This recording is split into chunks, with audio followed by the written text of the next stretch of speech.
Waalaikumsalam warahmatullahi wabarakatuh. Puja dan puji syukur kehadirat Allah Subhanahu wa taala dan tak lupa pula salam beserta salam kepada Nabi Muhammad SAW.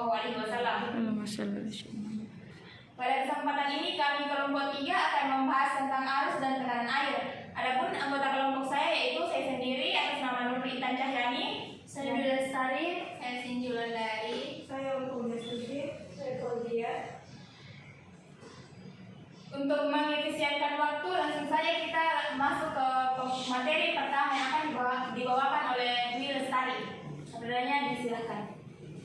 Ekologi sebagai penggabungan dan penyempurnaan dari ekologi, toleransi yang didasari pemikiran Wiebeck dan Salford. Ada 2 alasan diajukan tersebut oleh para ahli, yaitu tidak menjawab pertanyaan ekologi mendasar, yakni bagaimana jenis-jenis beradaptasi terhadap beberapa faktor pembatasnya. Kedua, keberhasilan hidup organisme di alam dikendalikan oleh kondisi lingkungan yang kompleks, jumlah dan keragaman senyawa esensial yang harus ada dalam keadaan minimum, faktor-faktor fisik yang kritis, batas-batas toleransi organisme itu sendiri. Kembali ke Materi kedua yaitu air yang akan dibawakan oleh saudari Ulfa. Kepadanya disilakan. Air merupakan kebutuhan pokok organisme sebagai bahan pemicu protoplasma. Protoplasma 80% air. Ini dari segi fisiologi organisme sel. Dari segi ekologi, air merupakan faktor pembatas utama untuk lingkungan darat atau air dengan salinitas tinggi yang dapat mengakibatkan organisme kehilangan air, osmosis. Materi selanjutnya yaitu arus dan tekanan air yang akan dibawakan oleh saudari Fauzia. Kepadanya disilakan. arus dan tekanan air. Arus air tidak hanya mempengaruhi konsentrasi gas dalam air, tetapi juga secara langsung sebagai faktor pembatas. Misalnya, perbedaan jenis tumbuhan sungai dan danau sering disebabkan oleh arus yang deras pada sungai. Tumbuhan di sungai harus mampu menyesuaikan diri terhadap arus baik secara morfologis dan fisiologis.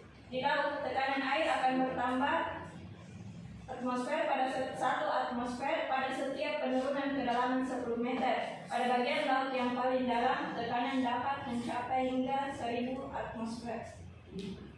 Selanjutnya saya kembalikan kepada moderator. Adapun materi selanjutnya itu faktor prinsip yang akan dibawakan oleh saudari Cindy Wulandari. Kepadanya disilakan. Baiklah, salah satu faktor prinsip yang harus diperhatikan tentang air ialah arus dan tekanan. Media atmosferik dan hidroferik di mana organisme hidup hampir tidak pernah diam sama sekali. Adanya arus akan berfungsi sebagai faktor pembatas, misalnya perbedaan organisme sungai dan danau sering disebabkan oleh adanya arus yang deras pada sungai.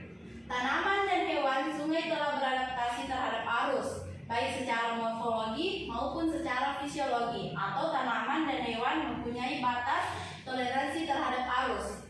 Pada ekosistem daratan, anggina dapat juga merupakan faktor pembatas karena anggina yang besar akan memperbesar penguapan. Oleh karena itu, pada keadaan berangin, serangga dan burung akan bersembunyi di tempat yang teduh untuk menghindari penguapan yang besar.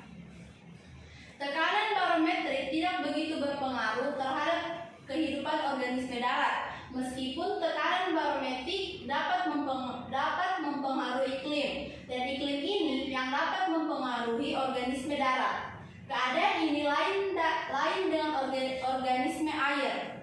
Tekanan hidrostatis merupakan tekanan yang besar sehingga dapat mempengaruhi kehidupan organisme air. Setiap turun 10 meter pada kedalaman air, tekanan akan naik 1 atm. Hancurnya benda karena tekanan air yang besar disebut implosion. Selanjutnya saya berikan kepada moderator. Itulah tadi penyampaian materi mengenai arus dan tekanan air dari kelompok kami.